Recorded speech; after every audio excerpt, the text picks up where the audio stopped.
जमुनापुर गांव में अर्जुन नाम का एक गरीब मछुआरा अपनी माँ और अपनी जवान बहन राधा के साथ रहा करता था। एक दिन अर्जुन शाम को थका हारा घर आया ही था कि तभी उसकी माँ उससे बोली, क्या हुआ? क्या आज भी तेरे जाल में कोई मछली नहीं फंसी? अरे क्या बताऊं माँ, सारा दिन तालाब में जाल डालकर बैठा रहा, परंतु मेरे जाल में केवल 2 ही मछलियां फंसी। बस ये लो माँ, एक सिक्का। बेटा, एक सिक्के से अब मैं आज का खाना कैसे बनाऊं?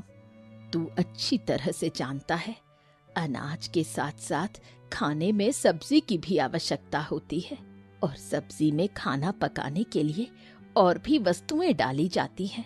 अर्जुन निराश हो गया। अब मैं क्या करूं माँ? मुझे मछली पकड़ने के अलावा और कोई काम आता भी तो नहीं है ना। न जाने क्यों कुछ दिनों से मेरी किस्मत बहुत खराब चल रही है। मछुआरों के जाल मछलियों से भर जाते हैं, लेकिन मेरा जाल ही पता नहीं क्यों खाली रहता है। अब क्या करूं मैं? भैया, आप दूसरे तालाब में जाकर मछलियाँ क्यों नहीं पकड़ते? मैंने सुना है जंगल के तालाब में मछलियाँ बहुत अधिक फंसती हैं। हाँ, शायद तुम सही कह रही हो राधा। कल मैं दूसरे तालाब में जाकर मछलियां पकड़ने का काम करूंगा, ये सही रहेगा। हाँ बेटा, आखिर कब तक हम अपना जीवन गरीबी में व्यतीत करते रहेंगे? राधा जवान हो गई है, कल उसके हाथ भी पीले करने हैं। सब कुछ कैसे हो पाएगा? अर्जुन ने अपनी माँ की बात का कोई जवाब नहीं दिया और चुपचाप लेट गया। अगली सुबह अर्जुन अपना जाल लेकर जंगल की ओर निकल पड़ा। वो जंगल की सीमा तक पहुंचा ही था कि तभी रास्ते में एक दूसरा मछुआरा उसे मिल गया। मछली जाल में फंसी तो बड़ा मजा अरे क्या बात है भैया अर्जुन, कहाँ कहाँ? ये तुम जाल वाल लेकर ये जंगल की तरफ काहे जा रहे हो भैया? ओ, लगता है जंगल के तालाब से मछलियां पकड़ना चाह रहे हो। आहा, लेकिन एक बात बता दूं, जब समय खराब होता है तो फिर सबई कुछ खराब होता है। जंगल का तालाब तो बहुत दूर की बात है। अरे मैं तो कहता हूँ कि तुम समंदर में भी जाल डाल दोगे, तुम्हारे जाल में मछलियां नहीं फंसने वाली। अरे किस्मत खराब, समय खराब तो सब खराब। इतना कहकर दूसरा मछुआरा अर्जुन का मजाक उड़ाता हुआ वहां से चला गया।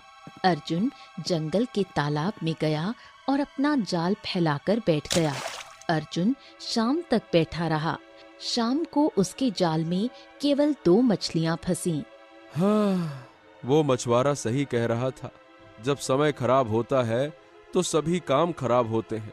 अब इन मछलियों का क्या करूं? इन्हें बेचकर पेट भरने से अच्छा है कि आज माँ से कहूंगा कि मछली वो खुद ही खाकर पेट भर ले। इतना कहकर अर्जुन वापस आने लगा। रास्ते में फिर वही दूसरा मछुआरा मिल गया। हाँ, है ई का है? हे अर्जुन, मैं तो समझ रहा था कि तुम जब जंगल के तालाब से लौटोगे तो तुम्हारा जाल तो पूरा मछलियों से लबालब भरा होगा। ए ससुरा, तुम्हारे जाल में तो केवल 2 ही ठो मछली फंसी है। इतनी ही मछलियां तो तुम्हारे जाल में गांव के तालाब में फंस जाती थी। फिर जंगल जाकर इतना थकने की क्या आवश्यकता थी? मेरी बात मान क्यों नहीं लेते?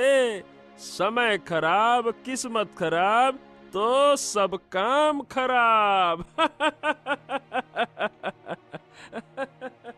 इतना कहकर दूसरा मछुआरा वहां से चला गया। अर्जुन निराश होकर घर लौटा और 2 मछलियां अपनी माँ और बहन के सामने रख दी। भैया, केवल 2 मछलियां, इससे क्या होगा? हाँ, अब जो है यही है राधा, इसे ही पका कर खा लो, कम से कम पेट तो भरे। अब मैं क्या करूं राधा? तुम्हारे कहने पर जंगल के तालाब में गया था, परंतु वहां भी केवल 2 ही मछलियां तो फंसी।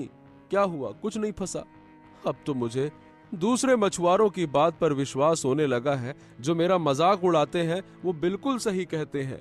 मेरा भाग्य इस समय मेरा साथ नहीं दे रहा। बड़ी बेकार किस्मत है मेरी। अर्जुन की बात सुनकर उसकी माँ और बहन की आंखों में आंसू आ गए। अगली सुबह अर्जुन फिर से अपना जाल लेकर गांव के तालाब में चला गया। वो सुबह से लेकर शाम तक बैठा रहा, परंतु उसके जाल में एक भी मछली नहीं फंसी। क्यों भैया, आज पूरी तरह से ठन ठन गोपाल। अरे पहले तो तेरे जाल में एक या दो मछली फंस भी जाती थी गलती से, आज तो तेरा जाल पूरा ही खाली है। किस्मत लगता है बहुत ही खराब है।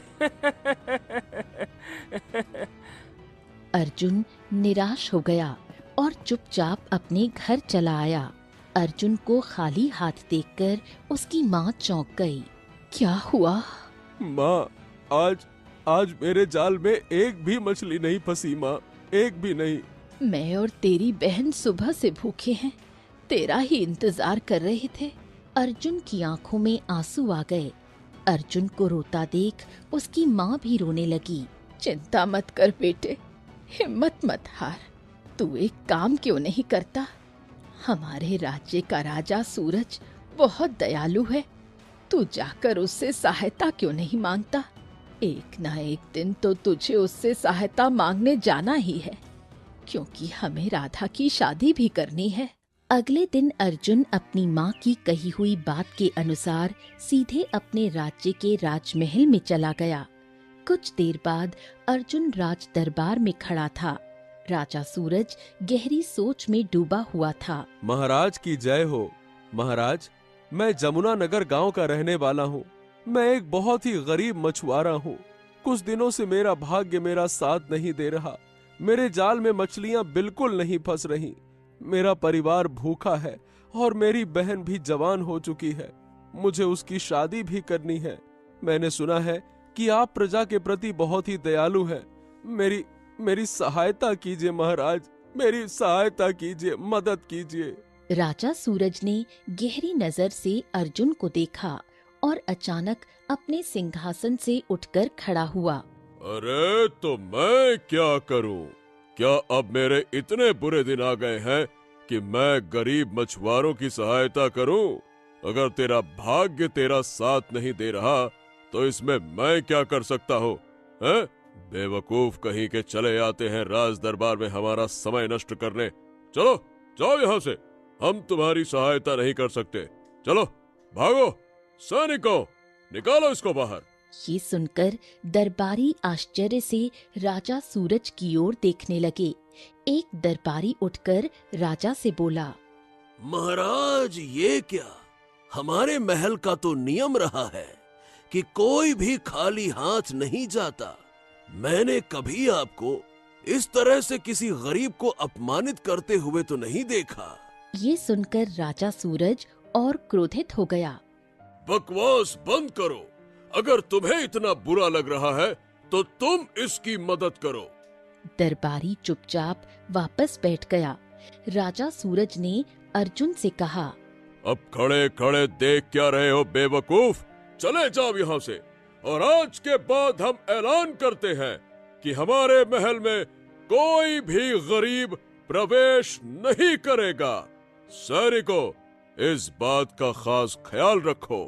राजा सूरज ने अर्जुन को अपमानित करके बाहर निकाल दिया। अर्जुन आंखों में आंसू लिए हुए अपने घर वापस आ गया। अर्जुन ने जो कुछ देखा उसे अपनी माँ को सुनाया। उसकी माँ आश्चर्य से बोली, परंतु राजा सूरज तो बहुत ही दयालु राजा था।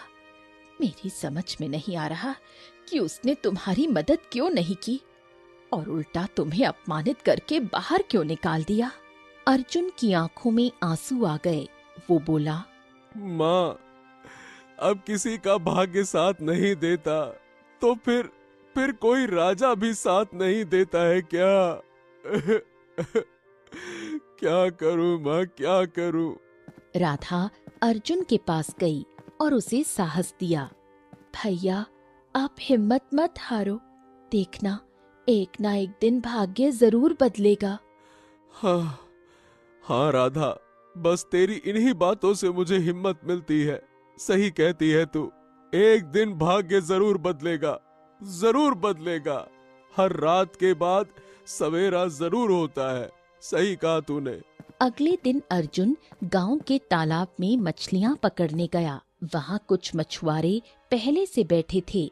एक मछुआरा अर्जुन से बोला, ए भैया अर्जुन, मैंने तो सुना है कि तुम राजा सूरज के पास सहायता मांगने गए थे, परंतु राजा सूरज ने तुम्हें अपमानित कर दिया, भगा दिया वहां से, हैं?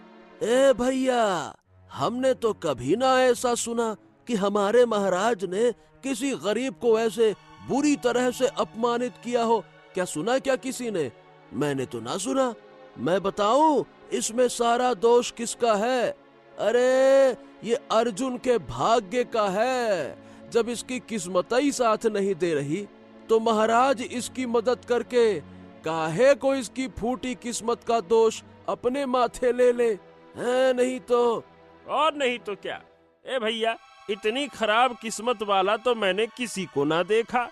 अब तो राजा ने भी अपने महल में गरीबों के प्रवेश पर रोक लगा दी। और किसकी वजह से हुआ ये अर्जुन की वजह से। इसने महल में कदम रखा और सब गरीबों के रास्ते बंद कर दिए। और नहीं तो क्या। ए भैया अर्जुन, मैं तुम्हारे हाथ जोड़ता हूँ, अब तुम इस तालाब में मत आया करो। तुम जंगल में ही मछली पकड़ने जाया करो।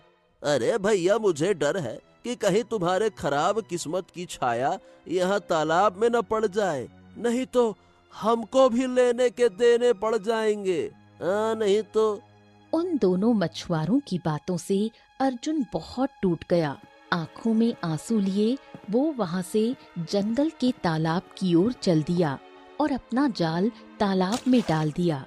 अर्जुन सुबह से शाम तक अपना जाल तालाब में डाले रहा, परंतु थक हार कर भी उसके जाल में एक भी मछली नहीं फंसी। अर्जुन घबराकर बोला, हाँ, हे भगवान, आज तो मेरे जाल में एक भी मछली नहीं फंसी। मेरा परिवार कब से भूखा है। खाली हाथ लौटूंगा तो सब खत्म हो जाएगा। क्या करूं? तभी अर्जुन का जाल भारी हुआ और उसने जाल खींचा। जाल में एक सोने की मछली फंसी हुई थी। अर्जुन सोने की मछली को देखकर चौंक पड़ा और बोला, हाँ, हाँ, अरे लगता है भगवान ने मेरी मदद कर दी। खींचता हूँ इसको। हाँ, अब इस मछली को बाजार में बेच दूंगा, मुझे अच्छी कीमत मिल जाएगी। तभी मछली ने मनुष्य की आवाज में पूछा, हे मनुष्य, मुझे छोड़ दे। अगर तूने मुझे आजाद कर दिया तो मैं तुझे एक ऐसा रहस्य बताऊंगी कि तेरा भाग्य बदल जाएगा। अर्जुन मछली की मनुष्य जैसी आवाज सुनकर और भी चौंक गया। वो संदेह से बोला, हो, ये कैसे संभव है? तुम मनुष्य की भाषा कैसे बोल रही हो? क्या तुम कोई पिशाचनी हो क्या? मैं कोई पिशाचनी नहीं हूँ, मैं एक जादुई मछली हूँ। मैं तुझे जो रहस्य बताऊंगी वो तेरा पूरा भाग्य बदल देगा। ए मछली रानी, देखो, मैं सही बताऊं, मैं तुमको नहीं छोड़ सकता। मैं तुमको छोड़ दूंगा तो मेरा पूरा परिवार भूखा रह जाएगा। कैसे छोड़ दूं? तू मुझे छोड़ दे, मैं तुझसे सच कह रही हूँ। मुझे छोड़ने के बाद अपना जाल तालाब में फेंक देना। तेरे जाल में इतनी मछलियाँ फंस जाएंगी कि आज तुम्हारा परिवार पेट भर खा लेगा। पर रहस्य जानकर तेरा भाग्य सदा के लिए बदल जाएगा। अर्जुन ने मछली की मिन्नतें सुनकर तुरंत उसे आजाद कर दिया। मछली तुरंत तालाब के अंदर चली गई। अर्जुन काफी देर तक वहां बैठा रहा। अरे क्या ही कहूँ, लगता है मैंने मछली की बात मानकर गलती कर दी। हाँ। तभी मछली फिर से तालाब से बाहर आई और बोली, अब मेरी बात ध्यान से सुन मनुष्य। जंगल की गहराई में जा। जंगल की गहराई में एक खंडहर है। उस खंडहर में एक जादूगर रहता है जिसने एक मैना पक्षी को कैद कर रखा है। तू जादूगर के चंगुल से उसे आजाद करा दे, तेरा भाग्य बदल जाएगा। अर्जुन चौंक गया। हैं? मैं जादूगर के चंगुल से मैना पक्षी को आजाद करके कैसे अपना भाग्य बदल लूंगा? मुझे तो कुछ समझ ही नहीं आया। जब तू उसे आजाद कराएगा तो तू स्वयं जान जाएगा। पर याद रखना, वो जादूगर बहुत ही चतुर और खतरनाक है, इसलिए उसका सामना बहुत मुश्किल होगा। इतना कहकर मछली फिर से तालाब में चली गई। अर्जुन ने फिर अपना जाल डाला और उसने 2 मछलियां पकड़ी। अर्जुन उन 2 मछलियों को देखकर बोला, हाँ, चलो कम से कम आज हमारे परिवार को भूखा तो नहीं रहना पड़ेगा। आज मछली भून कर ही खा लेंगे। हाँ। अर्जुन मछलियों को लेकर अपने घर गया और सारी घटना अपनी माँ को सुनाई। तो माँ, मैं कल जंगल की गहराई में जाकर खंडहर जरूर तलाश करूंगा। बेटा, एक बार और सोच ले, क्या जादुई मछली पर विश्वास करना सही होगा? अब क्या सोचना क्या विचारना माँ, मेरे पास इसके अलावा और कोई विकल्प तो है नहीं। हो सकता है कि वाकई में इसमें कोई बड़ा रहस्य छुपा हो सकता है कि हमारी फूटी किस्मत अच्छी हो जाए। अगले दिन अर्जुन जंगल की गहराई में गया। वो काफी देर तक पैदल चला और जंगल का दृश्य थोड़ा डरावना सा लगने लगा। बहुत दूर चलने के बाद अर्जुन के कानों में एक आवाज टकराई। कौन हो तुम और इस जंगल की गहराई में क्यों चले जा रहे हो? क्या तुम नहीं जानते कि जंगल बहुत खतरनाक है? अर्जुन पलटा और देखा कि एक साधु वहाँ खड़ा था। अर्जुन साधु के पास गया और अपनी बात बताई। प्रणाम साधु महाराज। साधु महाराज, मैं जंगल में एक खंडहर तलाश रहा हूँ। मुझे मछली ने बताया कि वहाँ एक जादूगर है जो मैना पक्षी को कैद किए हुए है। अगर मैं उसे आजाद कर दूं तो मेरा भाग्य बदल जाएगा। साधु चौंका और रहस्यमय अंदाज में मुस्कुराया। बड़े बहादुर हो जो मछली की बात मानकर यहाँ पे आ गए। पर क्या तुम्हें लगता है कि वो जादूगर कोई सामान्य व्यक्ति है? वो जादूगर बहुत ही खतरनाक है, वो तुम्हें मार देगा। हाँ, मुझे इस बात की कोई परवाह नहीं है साधु महाराज। मैं तो रोज अपने परिवार को गरीबी और दुख के कारण मरते हुए देख रहा हूँ, और गरीबी से ज्यादा खतरनाक इस दुनिया में कुछ भी नहीं होता। पर एक बार फिर से सोच ले बच्चे, अपनी जान खतरे में डाल रहा है तू। वो जादूगर कोई साधारण जादूगर नहीं है, बल्कि बहुत ही शक्तिशाली जादूगर है। और तूने बताया कि तेरा एक परिवार भी है। अगर तुझे कुछ हो गया तो तूने कभी सोचा है कि तेरे परिवार का क्या होगा? अर्जुन फीकी मुस्कान दिए हुए साधु की ओर देखकर बोला। वैसे मेरे जीते जी भी मेरे परिवार के साथ क्या हो रहा है? मैं उनके लिए कुछ भी नहीं कर पा रहा साधु महाराज। न खाने को है, न जीने को है। क्या करूं? हाँ, नियति ने मुझे एक मौका दिया है और मैं इस मौके को छोड़ूंगा नहीं, भले ही मुझे अपनी जान क्यों न गंवानी पड़े। पर मैं अपने परिवार के लिए कुछ भी करूंगा। इसका मतलब तू पक्का फैसला करके आया है? हाँ, और मैं अपने कदम हरगिज वापस नहीं लूंगा। साधु मुस्कुराते हुए बोला। तो ठीक है, मेरा आशीर्वाद तेरे साथ है बच्चा। पर तुझे एक बात बताता हूँ, जब तू खंडहर तक पहुंच जाए तो जादूगर से अचानक से उसका सामना मत करना। जादूगर दोपहर के समय खंडहर से कुछ देर के लिए चला जाता है, इसीलिए दोपहर में ही तू खंडहर में प्रवेश करना और वहां जो मैना पक्षी होगी उससे बात करना। हैं? मैना पक्षी से बात करना? तो क्या मैना पक्षी भी मनुष्य की आवाज में बात करती है? हाँ, वो मैना पक्षी कोई साधारण पक्षी नहीं है, वो भी मनुष्य की आवाज में बात करती है। ठीक वैसे ही जैसे तूने मुझे बताया कि तुझे उस मैना पक्षी के बारे में एक जादुई मछली ने बताया, और वो जादुई मछली भी मैना पक्षी की आवाज में बात करती थी। उस मैना पक्षी की बातें सुने बगैर जादूगर से सामना मत कर लेना, वरना तेरी हार निश्चित है, क्योंकि तू जादूगर के सामने नहीं टिक पाएगा। लेकिन हाँ, वो मैना पक्षी तुझे एक रहस्य बताएगी। उस रहस्य को जानने के बाद तू जादूगर के सामने जाएगा और तब जाकर तू उस जादूगर से जीत सकता है और फिर तेरी विजय पक्की है। हरिओम हरिओम हरिओम। इतना कहकर साधु वहां से चला गया। अर्जुन कुछ देर वहीं खड़ा रहा और फिर आगे बढ़ गया। बहुत दूर पैदल चलने के बाद अर्जुन को खंडहर दिखाई दिया। दोपहर का समय हो चुका था। हाँ, यही समय है खंडहर में प्रवेश करने का। आराम से जाता हूँ। अर्जुन खंडहर में गया और देखा कि एक पिंजरे के अंदर मैना पक्षी बंद थी।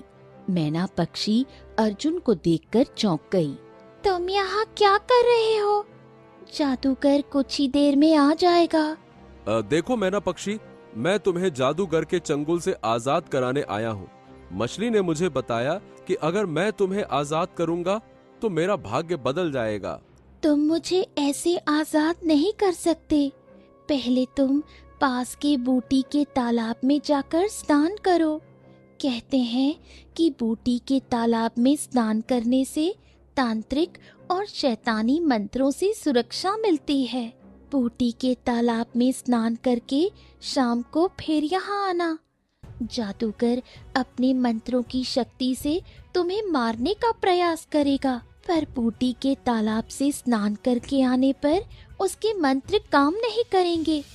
तब तुम चतुराई से जादूगर का एक दांत तोड़ना। उसके दांतों में एक सोने का दांत है। उसके सोने के दांत में उसके प्राण बसे हुए हैं। जल्दी जाओ। यदि जादूगर अभी आ गया तो तुम अभी उसका मुकाबला नहीं कर पाओगे। अर्जुन तुरंत वहां से निकल गया। कुछ ही देर बाद रंग बिरंगी आभा के बीच जादूगर खंडहर में प्रकट हुआ। उसने मैना पक्षी की ओर घूरते हुए कहा, बगड़बम बगड़बम बगड़बम, मुझे मनुष्य की गंध आ रही है। सच बता, क्या यहाँ कोई मनुष्य आया था? दफा हो जा यहाँ से जादूगर। तेरा मनहूस साया जब से इस खंडहर में पड़ा है तब से यहाँ मनुष्य तो क्या, कोई जानवर भी नहीं आता। जादूगर क्रोधित हो उठा। बस आज रात का इंतजार कर ले मैना। कल मैं तुझे मार कर तेरी बलि देकर हमेशा के लिए अमर हो जाऊंगा।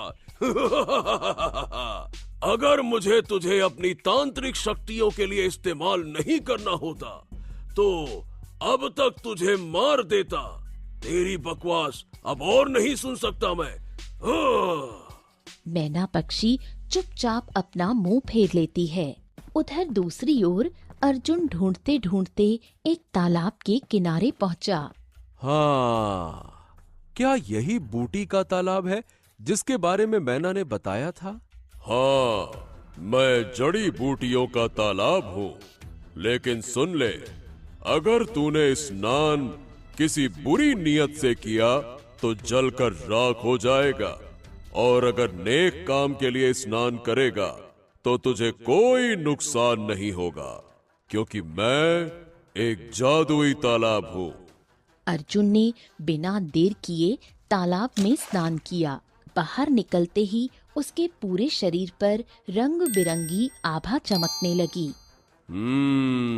लगता है तूने सचमुच अच्छे कार्य के लिए स्नान किया है। हाँ। अर्जुन वहां से खंडहर की ओर चल पड़ा। खंडहर तक पहुंचते पहुंचते शाम हो चुकी थी। जैसे ही अर्जुन अंदर गया, जादूगर ने उसे देखा और चौंक गया। कौन है तू? एक मछुआरा जो तेरा अंत करने आया है। बगड़बम बगड़बम बगड़बम, अब मेरे इतने बुरे दिन आ गए कि एक मछुआरा मेरा अंत करेगा। मैं तुझे अभी यहीं अपने मंत्रों से खत्म कर दूंगा। जादूगर ने मंत्र पढ़ना शुरू किया, लेकिन अर्जुन पर उसका कोई असर नहीं हुआ। ओम ह्रीं क्लीं ये कैसे हो सकता है? ये कैसे हो सकता है? मैंने अपने मंत्रों की शक्ति से इतना शक्तिशाली जाप किया, फिर भी तुझे कुछ नहीं हुआ। तू आखिर है कौन? लगता है तू भी कोई जादूगर है। मैं कोई जादूगर नहीं हूँ। मैं बूटी के तालाब में स्नान करके आया हूँ, इसीलिए तेरे मंत्र अब मुझ पर असर नहीं करेंगे। जादूगर ठहाका लगाकर हंसा।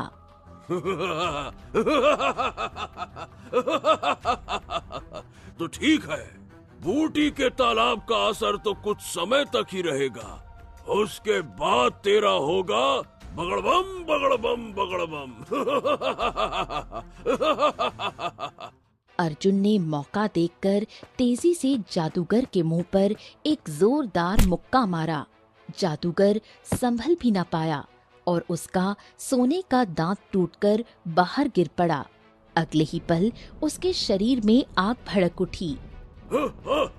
अरे आखिर मेरे अंत का रहस्य तुझे किसने बताया?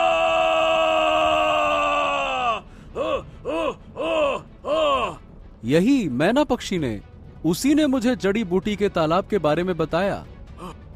अरे मेरी सबसे बड़ी गलती यही थी कि मैंने इसे जिंदा रखा। काश मैं लालच में ना आता।